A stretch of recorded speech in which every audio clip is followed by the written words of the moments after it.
Hello ಪ್ರೀತಿಯ ವಿದ್ಯಾರ್ಥಿ ಮಿತ್ರರೇ, ಪುನರ್ವಿ ಎಜು ಸಂಸ್ಕರ್ಗೆ ಸ್ವಾಗತ ಸುಸ್ವಾಗತ. ವಿದ್ಯಾರ್ಥಿ ಮಿತ್ರರೇ, ನೀವು ಏನಾದರೂ ಕೂಡ ಸೆಕೆಂಡ್ PUC ಮಾಡ್ತಾ ಇದ್ರೆ, ಓದ್ತಾ ಇದ್ರೆ, ನಿಮ್ಮ ಒಂದು ಮಿಡ್ ಟರ್ಮ್ ಎಕ್ಸಾಮ್ ಪ್ರಾರಂಭ ಆಗ್ತಾ ಇದೆ. ಹಾಗಾದ್ರೆ ಮಿಡ್ ಟರ್ಮ್ ಎಕ್ಸಾಮ್ಗೆ ಏನೇನು ಗ್ರಾಮರ್ ಪಾಯಿಂಟ್ಸ್ ಬರ್ಬೋದು ವ್ಯಾಕರಣ ಭಾಗಕ್ಕೆ ಸಂಬಂಧಪಟ್ಟಂತೆ, ಅದರಲ್ಲೂ ಕೂಡ ಈಗ ಈ ಒಂದು ವಿಡಿಯೋದಲ್ಲಿ ಪದ್ಯ ಭಾಗದಲ್ಲಿ ಬರುವಂತಹ ಇಂಪಾರ್ಟೆಂಟ್ ಗ್ರಾಮರ್ ಪಾಯಿಂಟ್ ನ ತಿಳಿಸ್ತಾ ಹೋಗ್ತಾ ಇದ್ದೀನಿ. ಸೊ ಬನ್ನಿ ಈಗ ವಿಡಿಯೋನ ಶುರು ಮಾಡೋಣ.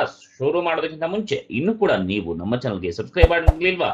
ಹಾಗಾದ್ರೆ ಸಬ್ಸ್ಕ್ರೈಬ್ ಆಗಲಿ ಅಂದ್ರೆ ಬೇಗನೆ ಸಬ್ಸ್ಕ್ರೈಬ್ ಮಾಡ್ಕೊಳ್ಳಿ. ಯಾಕಪ್ಪ ಅಂತಂದ್ರೆ ಮುಂಬರುವಂತಹ ಎಜುಕೇಶನ್ ಅಪ್ಡೇಟ್ಸ್, ಸ್ಕಾಲರ್ಶಿಪ್ ಅಪ್ಡೇಟ್ಸ್, ಇನ್ನು ಹೆಚ್ಚಿನ ಪಾಸಿಂಗ್ ಪ್ಯಾಕೇಜ್, ಶೈಕ್ಷಣಿಕ ಸುದ್ದಿಗಳು ಎಲ್ಲವನ್ನು ಕೂಡ ಕೊಡ್ತಾ ಹೋಗ್ತಾ ಇರ್ತೀವಿ. ನಿಮ್ಗೆ ಯಾವ ಒಂದು ಸಬ್ಜೆಕ್ಟ್ಸ್ ಬೇಕು ಅಂದ್ರೆ ಕಮೆಂಟ್ ಸೆಕ್ಷನ್ ಕಮೆಂಟ್ ಮಾಡಿ, ಹಾಗೆ ನಿಮ್ಮ ಪ್ರೀತಿ ಲೈಕ್ ಬಟನ್ ಅನ್ನ ಒತ್ತಿ. ಓಕೆ, ಬನ್ನಿ ಈಗ ವಿಡಿಯೋನ ಶುರು ಮಾಡೋಣ.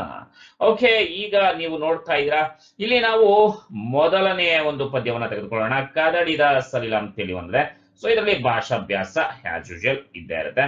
ಇವುಗಳ ನಾನಾರ್ಥಕ ಪದಗಳನ್ನ ಬರೆಯಿರಿ. ಸೊ ತಿಳ್ಕೊಳ್ತಾ ಹೋಗೋಣ.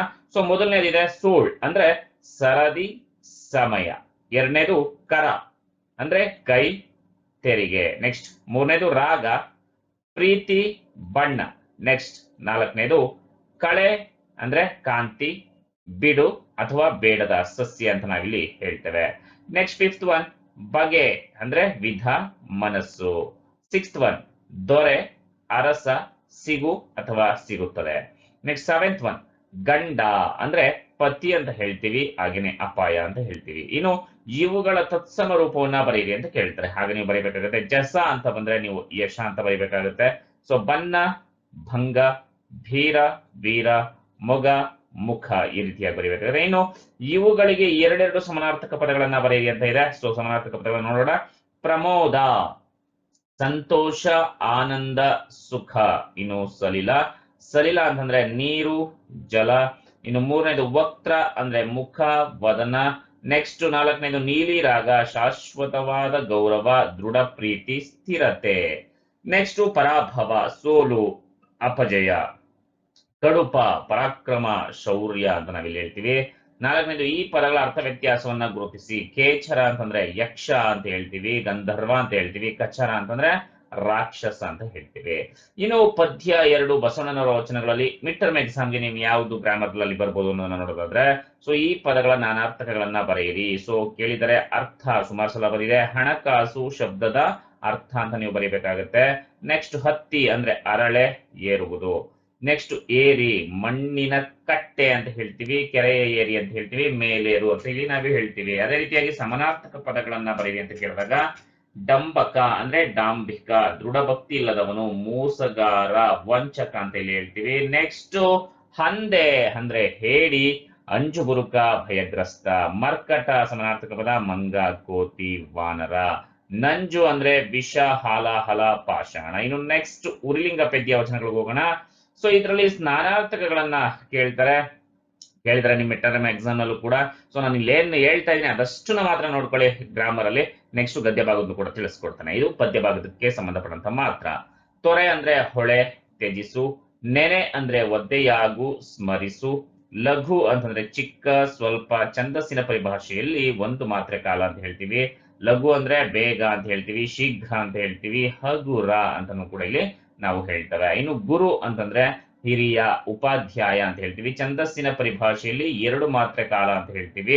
ಇನ್ನು ಭಾರವಾದ ಅಂತ ಹೇಳ್ತೀವಿ, ಘನವಾದ ಅಂತ ಹೇಳ್ತೀವಿ, ಗುರುಗ್ರಹ ಆಚಾರ್ಯ. ಸೊ ಈ ರೀತಿಯಾದಂತಹ ನಾವು ಅರ್ಥವನ್ನ ಕಾಣ್ತಾ ಹೋಗ್ತಾ ಇರ್ತೀವಿ, ನಾನಾ ಅರ್ಥವನ್ನ. ಇನ್ನು ಸಮಾನಾರ್ಥಕಗಳನ್ನ ನೋಡೋಣ. ಇಲ್ಲಿ ಸೂರ್ಯ ಅಂತ ಕೊಟ್ಟಿದ್ದಾರೆ, ರವಿ ಭಾಸ್ಕರ ಅರ್ಕ ದಿನಕರ ಇನ ಭಾನು ಅಂತ ಕೂಡ ಹೇಳ್ತೀವಿ. ನೆಕ್ಸ್ಟ್ ದೀಪ ಅಂದ್ರೆ ಹಣತೆ ದೀವಿಗೆ. ಇನ್ನು ಪುಷ್ಪ ಅಂತಂದ್ರೆ ಹೂವು ಕುಸುಮ. ಓಕೆ, ಸೊ ಇನ್ನು ಹಾಗೆ ನೆಕ್ಸ್ಟ್ ನೋಡೋಣ. ಗೃಹ ಅಂತಂದ್ರೆ ನಿಲಯ ಸದನ ಮನೆ ವಸತಿ ನಿವಾಸ. ಇನ್ನು ಪದ್ಯ ಮೂರು ಇನ್ನು ಹುಟ್ಟದಿರಲಿ ನಾರಿಯರೆನ್ನವಲು. ಸೊ ಇದರಲ್ಲಿ ಏನೇನು ಕೇಳ್ಬೋದು, ಸಮಾನಾರ್ಥಕ ಪದಗಳು ಬರುತ್ತೆ ಈ ಒಂದು ಪದ್ಯದಿಂದ. ಕಲಹ ಅಂತಂದ್ರೆ ಸಮರ ಯುದ್ಧ ಕದನ ಅಂತ ಹೇಳ್ತೀವಿ. ನೆಕ್ಸ್ಟ್ ರಮಣ ಅಂದ್ರೆ ಗಂಡ ಪ್ರಿಯತಮ ಪ್ರಿಯಕರ ಅಂತ ಹೇಳ್ತೀವಿ. ಹರಿ ಅಂದ್ರೆ ಚಲಿಸು ಪ್ರವಹಿಸು ಅಂತ ಹೇಳ್ತೀವಿ. ಕುಂದು ತೊಂದರೆ ಕುಗ್ಗು ಅಂತ ಹೇಳಿ ಹೇಳ್ತೀವಿ. ವಲ್ಲಭೆ ಅಂದ್ರೆ ಹೆಂಡತಿ ಪ್ರಿಯತಮೆ ಕಾಂತೆ. ಸೊ ಅದೇ ರೀತಿಯಾಗಿ ನೆಕ್ಸ್ಟ್ ಮೊರೆ ಅಂದ್ರೆ ಆಶ್ರಯ ಬೇಡು. ಖತಿ ಅಂದ್ರೆ ಕೋಪ ಸಿಟ್ಟು ರೋಷ. ಕಾಂತೆ ಅಂದ್ರೆ ಹೆಂಡತಿ ಪ್ರಿಯತಮೆ ಪತ್ನಿ. ಸಮಾನಾರ್ಥಕ ಪದಗಳಿವು. ಕಾಲ ಅಂದ್ರೆ ಸಮಯ ಹೊತ್ತು ಅಂತ ನಾವಿಲ್ಲಿ ಹೇಳ್ತೀವಿ. ಅದೇ ರೀತಿಯಾಗಿ ನಾರಿ ಅಂದ್ರೆ ಹೆಣ್ಣು ಸ್ತ್ರೀ ಮಹಿಳೆ. ಇನ್ನು ಗಂಡ ಯಜಮಾನ, ಪತಿ, ಒಡೆಯ ಇವಿಷ್ಟು ಸಮಾನಾರ್ಥಕ ಪದಗಳು. ನೆಕ್ಸ್ಟ್ ಸ್ವಂತ ವಾಕ್ಯದಲ್ಲಿ ಬಳಸಿ ಅಂತ ಕೇಳಿದಾಗ ಪರಿಭವ ಅಂತ ಬಂದ್ಬಿಟ್ಟಿದೆ ನಿಮ್ಮ ಮಿಡ್ ಟರ್ಮ್ ಎಕ್ಸಾಮ್ಗೆ. ಯಾವ ರೀತಿ ಬರೀಬೇಕು? ಶ್ರೀರಾಮನು ಎಂದೂ ಸಹ ಪರಿಭವವನ್ನು ಅಂದ್ರೆ ಸೋಲನ್ನ ಅರಿಯನು. ಪರಿಭವ ಅಂದ್ರೆ ಸೋಲು ಅನ್ನುವಂಥದ್ದು ಅರ್ಥ ಕೊಡುತ್ತೆ. ಭ್ರಮಿತನಾಗು. ಅರ್ಜುನನು ಅಣ್ಣನ ಆಜ್ಞೆಯಲ್ಲಿ ಭ್ರಮಿತನಾಗಿದ್ದನು. ನೆಕ್ಸ್ಟ್ ಹುರುಳು. ನಾವುಗಳು ಆಡುವ ಮಾತುಗಳಲ್ಲಿ ಹುರುಳಿರಬಾರದು ಅಂದ್ರೆ ಸುಳ್ಳಿರಬಾರದು ಅಂತ ಹೇಳಿ. ಬಸವಳಿ. ದ್ರೌಪದಿಯು ಕೀಚಕನ ತೊಂದರೆಯಿಂದ ಬಸವಳಿದಿದ್ದರು. ಗೊತ್ತಾಗ್ತಿದೆಯಲ್ವಾ ಸ್ವಂತ ವಾಕ್ಯನ ಯಾವ ರೀತಿ ಮಾಡ್ಬೇಕು ಅಂತ ಮಕ್ಕಳೇ. ಇನ್ನು ಬಸುರ ಬಗೆ ಅಂದ್ರೆ ಭೀಮನು ಕೀಚಕನ ಬಸುರನ್ನು ಬಗೆಯುತ್ತೇನೆಂದು ದ್ರೌಪದಿಗೆ ಮಾತು ಕೊಟ್ಟನು. ಇನ್ನು ಗಂಡುಗೋಸು. ಭೀಮನು ಪಾಂಡವರಲ್ಲಿ ಅತ್ಯಂತ ಬಲಶಾಲಿಯಾದ ಗಂಡುಗೋಸು ಅಂತ ಬರೀಬಹುದು. ಇನ್ನು ಕಡಿಖಂಡ. ಹೆಂಡತಿಗೆ ತೊಂದರೆ ಕೊಡುವ ಶತ್ರುವನ್ನು ಗಂಡನಾದವನು ಕಡಿಖಂಡ ಮಾಡುತ್ತಾನೆಂದು ದ್ರೌಪದಿಯು ಭೀಮನಿಗೆ ಹೇಳಿದಳು. ಇನ್ನು ಪದ್ಯ 4 ಪಗೆಂಬಾಳಕನೆಂಬರೆ ನೋಡೋಣ. ತತ್ಸಮ ರೂಪಗಳನ್ನ ಬರೆಯಿರಿ. ಗೂಗೆ ಗೂಬೆ, ಜೋಗಿ ಯೋಗಿ, ಭೀರ ವೀರ, ಧರೆ ಧರ. ಸೊ ಅದೇ ರೀತಿಯಾಗಿ ನಾನಾರ್ಥಗಳನ್ನ ಗಮನಿಸಿ. ನರ ಅಂದ್ರೆ ಮನುಷ್ಯ, ದೇಹ ನರ, ದೇಹದ ನರ ಅಂತ ಹೇಳ್ತೀವಿ. ಅರಿ ಅಂದ್ರೆ ವೈರಿ, ತಿಳಿ ಅಂತ ಹೇಳ್ತೀವಿ. ತೊರೆ ಅಂದ್ರೆ ಹೊಳೆ, ತ್ಯಜಿಸು ಅಂದ್ರೆ ಬೇರೆ ಬೇರೆ ಅರ್ಥವನ್ನ ಕೊಡುವಂತಹ ಪದಗಳು. ತೆರ ಅಂತಂದ್ರೆ ತೆರಿಗೆ, ರೀತಿ. ಮಡಿ ಅಂದ್ರೆ ನಿರ್ಮಲ, ಸಾಯಿ. ನೆಕ್ಸ್ಟ್ ಇವುಗಳ ಗುಣವಾಚಕಗಳನ್ನ ಗುರುತಿಸಿ ಅಂತ ಹೇಳಿದ್ರೆ ಗೂಗೆ ಮರಿ, ಮರಿ. ಹೆಮ್ಮರ, ಹಿರಿದು. ಕಡು ಪಾಪ, ಕಡು. ಈ ರೀತಿಯಾಗಿ ಬರೀಬೇಕಾಗುತ್ತೆ. ಇನ್ನು ನೆಕ್ಸ್ಟ್ ಜಾಲಿಯ ಮರದಂತೆ ನೋಡೋಣ. ಇವುಗಳ ಗುಣವಾಚಕಗಳನ್ನ ಬರೆಯಿರಿ ಅಂತ ಕೇಳಿದ್ರೆ ಇಲ್ಲಿ ಘೋರ ಪಾಪಿ, ಘೋರ. ದುರ್ಜನ, ದುರ್ಗಂಧ, ದುರ್. ಇನ್ನು ನಾನಾರ್ಥಕಗಳನ್ನ ಕೇಳಿದರೆ ರಸ ಅಂತ ಕೇಳಿದಾಗ ಸಾರ, ಆನಂದ. ಪರಿ ಅಂದ್ರೆ ರೀತಿ, ಸ್ಥಿತಿ. ಕೊನೆ ಅಂದ್ರೆ ತುದಿ, ಕೊಂಬೆ. ನಾರು ಅಂತಂದ್ರೆ ಎಳೆ, ವಾಸನೆ ಅಂತ ನಾವಿಲ್ಲಿ ಹೇಳ್ತೀವಿ.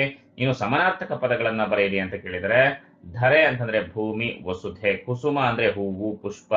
ಕರ್ಮ ಅಂದ್ರೆ ಕೆಲಸ, ಕಾರ್ಯ. ಭಿನ್ನಾಣ ಅಂದ್ರೆ ವೈಯಾರ, ಸೊಗಸು ಅಂತ ಹೇಳ್ತೀವಿ. ಇನ್ನು ಪುಣ್ಯ ಅಂದ್ರೆ ನಾಯಿ, ಶ್ವಾನ ಅಂತ ನಾವಿಲ್ಲಿ ಹೇಳ್ತೀವಿ. ಇನ್ನು ವಿಭಕ್ತಿ ಪ್ರತ್ಯಯಗಳನ್ನ ನೋಡೋಣ. ದುರ್ಜನರು ಪ್ರಥಮ ವಿಭಕ್ತಿ ಪ್ರತ್ಯಯ, ಯಾಕಂದ್ರೆ ದುರ್ಜನರು ಪ್ರಥಮ ವಿಭಕ್ತಿ ಪ್ರತ್ಯಯ ಯಾವುದು? ಉ. ಕೊನೆ ಒಂದು ಸಾಲನ್ನ ತಗೊಳ್ಳಿ. ರ್ ಪ್ಲಸ್ ಉ ಅಂದ್ರೆ ಏನಾಗುತ್ತೆ? ರು ಆಗುತ್ತೆ. ಸೊ ಇಲ್ಲಿ ನಾವು ಪ್ರಥಮ ವಿಭಕ್ತಿ ಪ್ರತ್ಯಯ ತೆಗೆದುಕೊಳ್ತೀವಿ. ನೆಕ್ಸ್ಟ್ ಬಿಸಿಲಲ್ಲಿ. ಬಿಸಿಲು ಪ್ಲಸ್ ಅಲ್ಲಿ, ಬಿಸಿಲಲ್ಲಿ ಸಪ್ತಮಿ ವಿಭಕ್ತಿ ಪ್ರತ್ಯಯ. ಪಾಪಿಗೆ ಚತುರ್ಥಿ ವಿಭಕ್ತಿ ಪ್ರತ್ಯಯ. ಹಣ್ಣಿನಲ್ಲಿ ಸಪ್ತಮಿ ವಿಭಕ್ತಿ ಪ್ರತ್ಯಯ. ಇನ್ನು ನೆಕ್ಸ್ಟ್ ನೋಡೋಣ ಯಾವ್ದಪ್ಪ ಅಂತಂದ್ರೆ ಹಬ್ಬಲಿ ಅವರ ರಸಬಳಿ ಪದ್ಯ 6. ಸೊ ಇದರಲ್ಲೂ ಕೂಡ ನಾನಾರ್ಥಗಳನ್ನ ನೋಡೋಣ. ನೆರೆ ಅಂತಂದ್ರೆ ಸೇರು, ಮುಪ್ಪು ಅನ್ನುವಂತಹ ಅರ್ಥವನ್ನ ಕೊಡುತ್ತೆ. ಹೊಳೆ ಅಂತಂದ್ರೆ ನದಿ, ಇನ್ನೊಂದು ಅರ್ಥದಲ್ಲಿ ಕಾಂತಿ. ಹೊಳೆಯೊಪ್ಪು, ಹೊಳಪು ಅಂತ ಹೇಳ್ತೀವಲ್ಲ ಅದು. ಹಾಗೇನೆ ನೆನೆ ಅಂದ್ರೆ ತೊಯ್ಯು, ಸ್ಮರಿಸು. ಇನ್ನು ಸಮಾನಾರ್ಥಕ ಪದಗಳು ಈ ಒಂದು ಪದ್ಯದಿಂದ ಬರಿದೆ. ದೇಹ ಅಂತಂದ್ರೆ ಶರೀರ, ಕಾಯ. ಹಾಗೇನೆ ಸರ್ಪ ಅಂದ್ರೆ ಹಾವು, ಊರಗ. ಇದಿಷ್ಟು ನಿಮ್ಮ ಮಿಡ್ ಟರ್ಮ್ ಎಕ್ಸಾಮ್ ನಲ್ಲಿ ಕೇಳಲಾಗುವಂತಹ ಒಂದು ಗ್ರಾಮರ್ ಆಗಿರುವಂತದ್ದು. ಸೊ ಮುಂದಿನ ವಿಡಿಯೋದಲ್ಲಿ ನಾನು ನಿಮ್ಗೆ ಗದ್ಯ ಭಾಗದ್ದು ಕೂಡ ತಿಳಿಸ್ಕೊಡ್ತೇನೆ. ಓಕೆ, ಸೊ ಎಲ್ಲರಿಗೂ ಕೂಡ ಆಲ್ ದ ಬೆಸ್ಟ್. ಈ ವಿಡಿಯೋನ ಮರಿದೇನೆ ನಿಮ್ಮ ಎಲ್ಲಾ ಫ್ರೆಂಡ್ಸ್ಗೂ ಕೂಡ ಶೇರ್ ಮಾಡಿ. Okay, thank you very much.